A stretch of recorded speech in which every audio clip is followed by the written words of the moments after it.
Suas dúvidas e cansaço não são um sinal de fraqueza, mas uma oportunidade para encontrar um descanso que você nem sabia ser possível. No capítulo 11 de Mateus, Jesus faz um convite surpreendente a João Batista e a cada um de nós, que transforma completamente o que conhecemos sobre confiar em Deus. O capítulo 11 de Mateus relata que João Batista estava preso nas masmorras frias da fortaleza de Herodes. É importante esclarecer que este não era o mesmo Herodes que ordenou a matança dos inocentes quando Jesus nasceu. Aquele foi Herodes, o Grande, pai de Antipas. Herodes Antipas governou a Galileia e a Pérea e era conhecido por sua relação ilícita com Herodias, esposa de seu irmão, que levou à prisão e execução de João Batista.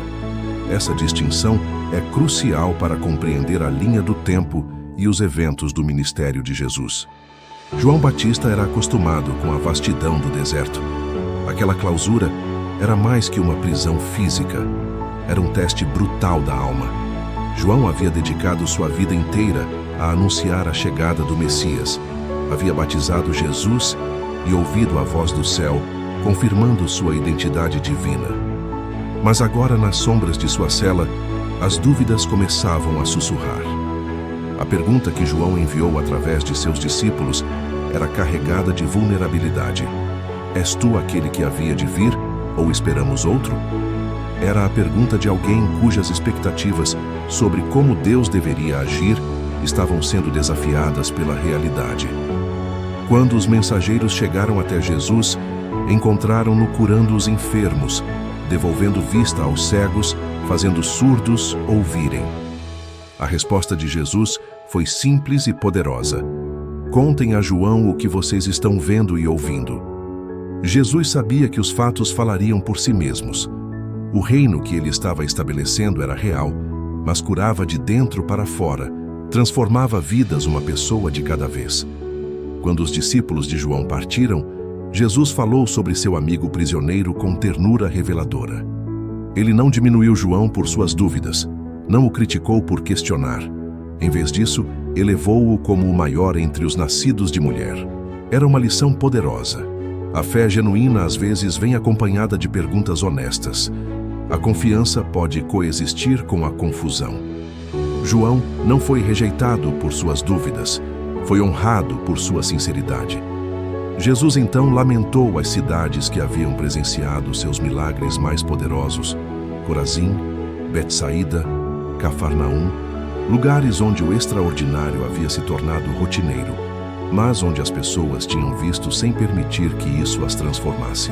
É possível estar perto da cura e escolher permanecer ferido, estar diante da libertação e optar por continuar prisioneiro.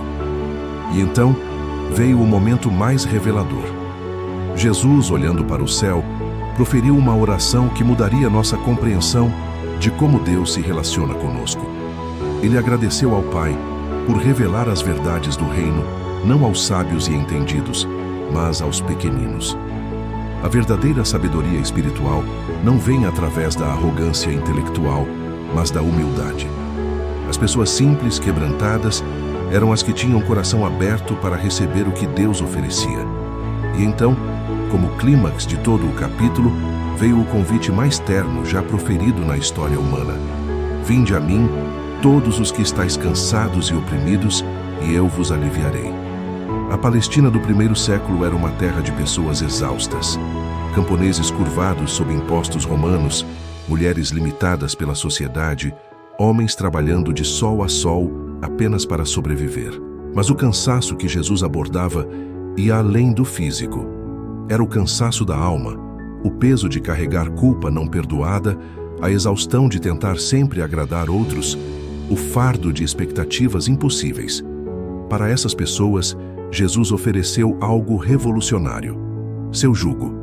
Na cultura agrícola daquele tempo, o jugo distribuía o peso igualmente, tornando possível carregar cargas impossíveis individualmente. Mas Jesus falou de um jugo diferente, um que não oprime, mas alivia. Ele se descreveu como manso e humilde de coração, alguém que entende intimamente a fragilidade humana porque escolheu experimentá-la. Jesus havia conhecido fome, sede, cansaço, incompreensão, rejeição. Ele não falava como observador distante, mas como alguém que havia caminhado pelas mesmas estradas poeirentas e experimentado as mesmas limitações humanas.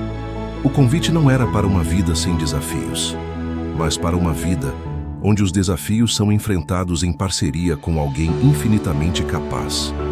Ele prometeu descanso para as almas, aquela parte mais profunda que clama por paz, propósito e aceitação incondicional.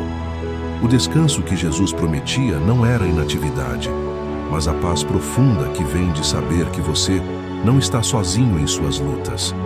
Será a liberdade de parar de tentar provar seu valor e começar a viver a partir da segurança de ser completamente conhecido e completamente amado.